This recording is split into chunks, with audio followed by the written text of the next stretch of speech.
Maybe you're deep in a K-drama binge session, or you don't feel like cooking, or you're waiting on an email. Honestly, you don't need an excuse to order McDelivery, but there's plenty if you want one.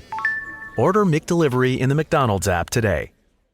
Are you looking for guidance and direction? Stop on by the House of Light Tuesdays from 12 to 3 and have tea and tarot with Christy. The House of Light is located at 29 Jackson Street in Newnan, Georgia. Call 470-414-6711 for more information. Hank Arnold here from Coweta Force. Coweta Force is Newman's own addiction recovery support center. We exist to provide recovery support services for individuals and family members who have been impacted by addiction. Our services are no cost, and all of our information is available on our website at www.cowetaforce.org or follow us on Facebook. The House of Light brings clarity to your soul, offering a safe space for healing through our compassionate practitioners, services, classes, and wisdom, plus the tools to support you in our retail space. If you think or know you had COVID-19, you can be around others after 10 days since symptoms first appeared, and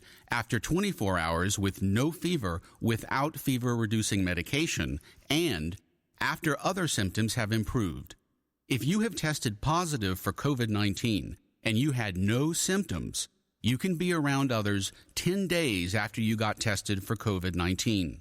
To learn more, visit cdc.gov/coronavirus. The views and opinions of this show and program are not the views and opinions of this station, its management, or its clientele. It's now time for the House of Light presents The Wisdom Cafe, each and every week at this time on 99.1 FM WQEE. Here's this week's special. Hello, I'm Dr. Rick Chambers with this week's special from the House of Light Wisdom Cafe.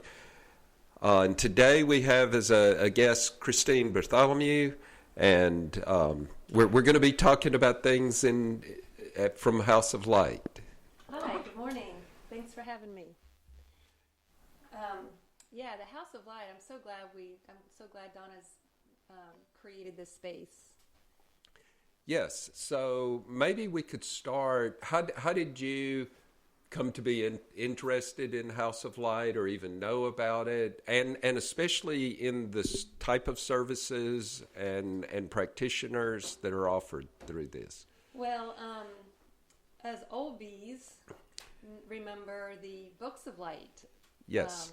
In Sharpsburg, that was like so before its time for our area, and I'm sure Donna knows the Books of Light. Most probably several people know Books of Light, which was a bookstore. Yeah, bookstore, and they also had an upstairs that they could do. We did Universal Dances of Peace there, and then she had some ionic foot baths going on and massage therapy there, and it was just kind of a space for like metaphysical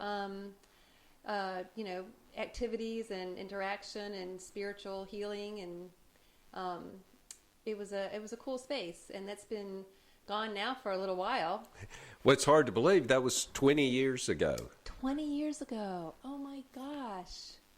Yeah, because I think she tried to move it up to the Thomas Crossroads area. No, it was at Thomas Crossroads and then moved to Sharpsburg. Oh, okay, the other way around. Yes. Right. Yeah. So you heard about the bookstore and yeah, I ran into Donna again, and she told me about it, and I was like, wow, it's great, and the energy in there is so wonderful. Well, and maybe backing up a little bit, like kind of, I meant you heard about like Books of Light, I guess, or you just happened in there? I don't even remember how that happened. How I became involved, I was interested in community work and kind of going to coffee shops and kind of looking for community and kind of ideas of a certain kind. And the person at the coffee shop recommended Books of Light. I went there, got on their mailing list, and the mailing list is really, this was the late 90s, is what began to really build community a little, and so then I met certain people and kind of became involved in a lot of these things, and out of that came the Wisdom Cafe discussion group that went for 7 or 8 years. Wow. and lots of other things. But how did you become interested in this area of things, like from your own journey? From my own journey, well, it does come from when I had some things happen to me that I had some health issues and some traumatic events that the traditional way, that's all I knew at the time was very traditional mainstream way, and it kind of just wasn't working for me. So just one little step at a time. Somebody told me to try an osteopathic energy healer, and so I went to there, and then which is just a tiny step away from exactly mainstream, because he went to medical school, could write prescriptions, but he was also a hereditary osteopathic energetic healer. His dad and granddad was. And he is known in the community for being kind of the father of that stuff. He's up in, way up in Gwinnett County somewhere. And so it's just one step at a time. It was that, and then I was introduced to muscle testing, and then that was another little step. And for me, the muscle testing, for me, opened up a whole new dimension to life. Wow. It was like, wow. Because I saw how it worked. And I was like, wow, this is so foreign. And, it was just like a whole new dimension. And maybe even without understanding how it worked, like all you're paying attention to is this helpful to me? Is it not? Does it work? Right. And then it just kind of, from there I learned, even more about muscle testing, and that it's like going down a rabbit hole. And and it was just great, and I'm still going down the rabbit hole. Actually, the rabbit hole is coming up to me now, like in my view, and a lot of these things are becoming more closer to mainstream. I mean, we're still a ways off, but yes, that trying all of those different things. I often recommend trial and error. And the nice thing is these approaches rarely have like a lot of negative risk or consequences. And I think you don't recommend trial and error when there's potential huge risk. Right. I mean, the only thing that would really, probably the largest negative would be, you're spending money that, if it doesn't work, you spent money that shouldn't work. But, that's probably about the only thing. Which considering it's your body, as opposed to making your body the trial and error, Right.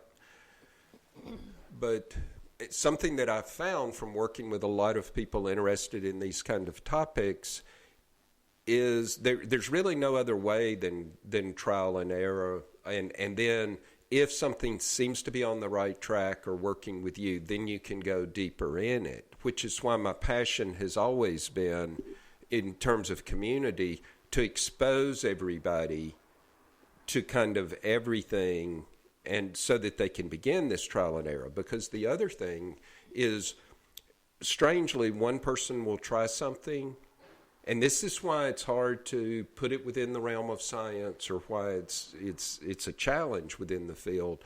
One person will try it and it will work very, very well. Another person might not experience anything, but then something else that works for them won't work for the other person. So, right. And it's really hard to know why. Right, and what to do next. And I have had experience where I try something and it doesn't work this time, and then I come back to it after some other experiences, and it works. Okay. So there's even that. There's like a time and a place for particular things, and figuring that out is the mystery of life.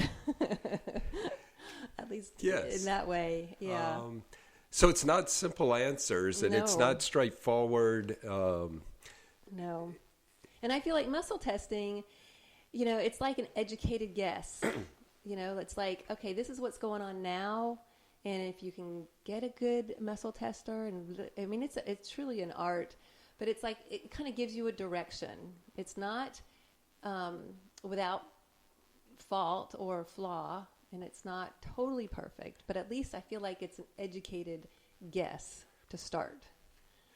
Yes, especially you've talked about like in making decisions, how do you decide when you're pulled both ways or when it's complex or when you're just not sure? How do you kind of stack the deck toward maybe heading in the right direction, so yeah, it's definitely it's a game. Yes. And then, as you say, trying something and it may not work at that time, why would you try it again later, other than what I began to hear or find is I would hear about something over and over from many different directions. And if you keep hearing about something, there's a reason for that. Right. Kind of like, are you kind of talking about like almost like a spiritual realm? They say when the student's ready, the teacher will appear. Absolutely. Like, and then even, so you were talking about like physical healing, but then jump to spiritual realm. And that's also something unique about this, is kind of the combination of those two dimensions, let's say, or not seeing them as different dimensions. The traditional modern medicine, there's the physical realm, it works like mechanics, like it's completely physical. Right, like our emotions are detached of it. Yes. And that's what I like about the House of Light, is that they don't detach it. It's like the practitioners there are working on both realms, but it's like we're talking about our emotions and so another thing, after the community kind of gets going, and even before people even realize it's a community, how important is word of mouth or hearing? So I would say there's reading about things, there's studying things, there's media, and then there is like your friends or word of mouth, or particularly people who are dealing with the same kind of chronic problems. Yes, we talk about everybody's trying different things, so we talk about what's working for them, and that way at least that's kind of that it worked good for that person. You can try it. If it didn't work good for that person, you probably aren't going to be so inclined to try it. Yes. It's like and we need that, because nobody's going to be reading studies, right, that are 300 pages long with tiny print. In this age of who do you trust, word of mouth actually becomes important. Yes. Again. Right. This is all in some ways very cutting edge, but what I like to do is kind of get down to the root of things. And from the last time we were talking on the show, I would say let's go all the way back even to tribal cultures or indigenous people, that humans have always, there have been these two like dimensions to our lives. One dimension would be like in hunter-gatherers. How do you hunt? What plants do you gather? How do you make a basket? How do you kind of do all of these things? So those are the practical arts. And then there were these people that were a little different, that, and it's usually in three areas. They would be into kind of the spiritual world, so the shamans, the healers. So there's healing, and then there's spirituality or connection to something larger, unseen, maybe not in the practical world, and then there's art. And often the shamans did all three things, and all three things are connected. So the arts, healing, and spirituality. And so as distinct from how do you make money, how do you do this and that, Right. Practical arts. Right. And people kind of vary in how much they're tuned or how important these two dimensions are. But I would say it remains today, after all these thousands of years, humans are not just practical and just concerned with these things. We need this other dimension in our life that involves the arts, spirituality, and healing. Right. It certainly seems like in our culture, the practical is very strong and very dominant. Well, and I would say, like, forever. And there's a reason for that you can't live without that side. But especially in the modern world, the side that's not directly tied to practical things has been pushed to the side. Or let's say, then there was science. Came along, and man, talk about improving life along practical lines like science and technology. Mm-hmm. So that kind of gained all the credibility. Right, it was having such great success. And is responsible for, let's say, modern medicine as most people know it. Yeah. So this is kind of the narrative that I'm hoping people can understand is beginning, there were always roots of something else, but beginning in the 70s, 60s, and 70s, it began to be called like alternative medicine, developing out of kind of what was not included within modern medicine. Science, yeah. And it couldn't be addressed scientifically. Mm-hmm. At the same time, there were new spiritualities emerging. There was the humanistic psychology and personal growth emerging. And there were certainly a lot of changes in the arts. And all of this, well, hippies were called the counterculture. So there was the main practical culture that was about making a living and everything. And so somehow the hippies were saying, maybe there's more to life, or don't completely sell out, or don't completely, like, there's another dimension to life. And I think this is kind of a unique narrative, or a different way of understanding what the 60s were about, and how they didn't create a completely different culture, but coming out of that was all kinds of change. And then the narrative I want people to understand is, at first, there's kind of rejection, both sides rejecting each other. Modern medicine said, don't dare try anything alternative. The alternative was saying, don't go over to the medicine, let's do it completely this way. The next step was complementary medicine, where people were beginning to realize maybe they can work together. And I would say today we're now in this idea of holistic medicine, where everything has its boundaries, and there are differences, but they're all part of a larger whole that's contained within the world of health. Almost to include in everything. Yes. And then when you try to include things that used to look like opposites and that are different in certain ways, the only way you can include it is look from a higher level. At this level, it's this or that. At this level, at a higher level, it's this and that. And I would say that's going to apply to politics. That applies, that's what growth means to me, is finding a perspective from which both are included. And I guess if you're embedded in one, then you Yes. really can't see outside of it. Exactly. So I guess the kind of you shouldn't be to be able to see all of it. You can't be embedded into one. Yes. Or can you be Wow. embedded in one and move from one to the other? It's not likely. Yeah, no. You'd have to keep it. So this word embedded is really interesting. That's the perfect word. that you can kind of get embedded in a viewpoint, which means you're seeing from that viewpoint.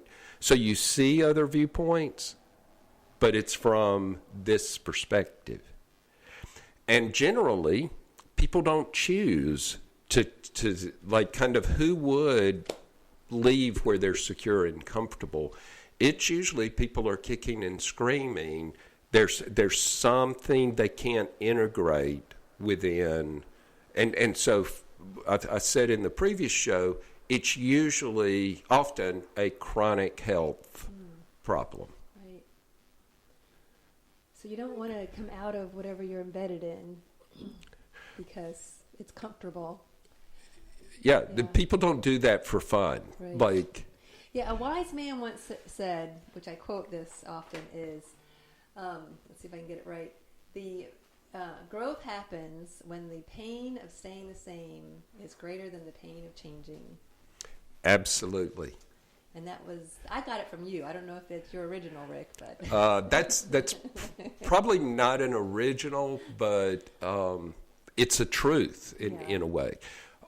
Especially applied to, so there's the physical world, and then as a counselor for many years, I'm kind of working in the mental world, which, you know, and it was called mental health for many years. Today, it's called behavioral health. And that's a shift that I think is more important than people understand. How so? That's just in your mind, or it's only mental. So say someone said, oh, this pain is just in this person's mind. Or how many people experience the doctor kind of thinking, It's all in your head. yes, which means it's not real somehow. Because it's either if they can't find it using their tools, then it doesn't exist. Right. But the person knows it exists. It's part of their Experience. yes. As opposed to behavioral health. Yeah, so behavioral would be, but I can't do this, I can't do that. And behavioral has to include like the person's subjectivity. Why are they doing what they're doing? And their subjectivity matters. So if they say I have pain, you may not understand the pain, you may not know exactly where it's coming from, but the pain is something they've got to deal with, and you've got to find a way of addressing it. Because when you deny it, you've broken the trust and the relationship when you're not listening. And their oath of healing people, the doctors. Of first doing no harm. Yeah. Also. Yeah. Yes. And so another way that behavioral is different, so when we're saying it's mental, surprisingly, even psychology tended to discount this whole field of emotions. That just blows my mind. Because you were mentioning, like, emotions matter. Yes, yeah. I mean, if psychology is not addressing emotions, who is? Well, for about 50 years, really, they were seen as, like in a scientific experiment, well, let's look at the placebo effect. Okay. Why it's one of the strongest findings in research. And yet how they look at it is it's noise or it's somehow false, so let's throw out anything that's not directly caused by the chemicals, by the medicine or the procedure. Mm-hmm. So statistically, the beliefs the person has are statistically filtered out because that's considered noise. Because you can't control people's beliefs. Right. But then also, like, if placebo, I think of placebo by saying you take a pill that shouldn't affect it, but because you think you're taking a pill, it works. And that's found, like, kind of, it's such a common finding. So if they're throwing out that, like when you look at that shows how powerful the mind is. Exactly. Like it's like they have the most important finding is regularly found, but they're saying, well, that can't be. So they're throwing it out. It's like, wow, as opposed to saying, wow, how did the mind fix that? Let's dig into the mind more. Why do we find a placebo effect? Yes. Which would be, there's also this term natural. Like for a while, the community played with natural healing centers, or there's a lot of natural movements. I would say natural would be working with the placebo effect. The doctor's confidence. So in psychology, there are all these different theories, personality theories, theories about how to do therapy. The more the therapist believes in the theory, the more effective they are. So there, the beliefs of the practitioner matter. Wow. Which is so not scientific.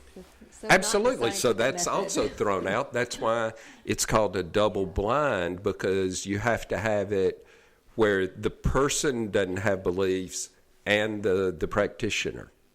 Because beliefs would contaminate the experiment. Wow.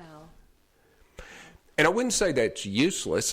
That's very, very important. You've got to separate out what is scientific from what's not. But then holistic would be then bring back what's not understood as scientific. Right. Not throw it out. Yes. Yeah. Right. It's not just noise. There's, in information theory, there's noise, and this would be like radio and communication. There's noise and there's signal or information. And the whole trick is like turn down the noise so that you're just getting information. Yes. Although in this world of disinformation, it's this technique of turning up the noise till you can't tell what is truth. So noise and information really matters, sorting that out. Right. But thanks for being on today and kind of being willing to share some of your personal journey, because I think that's what's most important for the audience, is to kind of understand in a way they can relate to what we're talking about. Yes. Yeah, well, everybody's struggling for something in life, trying to figure out something, so... Yes. So House of Light is sharing this information weekly on the show through Wisdom Cafe, which we need to get into wisdom and how, that's not science. Right. But thanks to House of Light for sponsoring this. Every third Friday, I'm here to talk about, kind of my approach to these things. Right. And it's areas that... the medical field isn't addressing, so it's glad somebody's addressing it. The House of Light is an incubator for that, I think. Where people can try, experiment, kind of rather than relying on science. You're the scientist. It's your body. Trial and error is the method of science. Right. Yes. So thank y'all very much, and join us again for Wisdom Cafe. You've been listening to the House of Light presents the Wisdom Cafe on 99.1 FM WQEE. The House of Light, a wellness center at 29 Jackson Street here in Newnan, is a place for people to relax and find true healing. For additional information, 407-414-6711. Remember to tune in next week for another healing message from the House of Light presents the Wisdom Cafe right here on 99.1 FM WQEE. Wendy's 2 for $6 lets you mix and match some of our best items, like Dave Single with a 10-piece crispy nugs, medium strawberry lemonade with a spicy chicken sandwich, spicy chicken with a Dave Single with a strawberry lemonade, if you're into that. Chicken Sam, crispy nugs, strawberry lemonade, Dave's, nugs, Sam. Whew! Pick what you want at a price you want.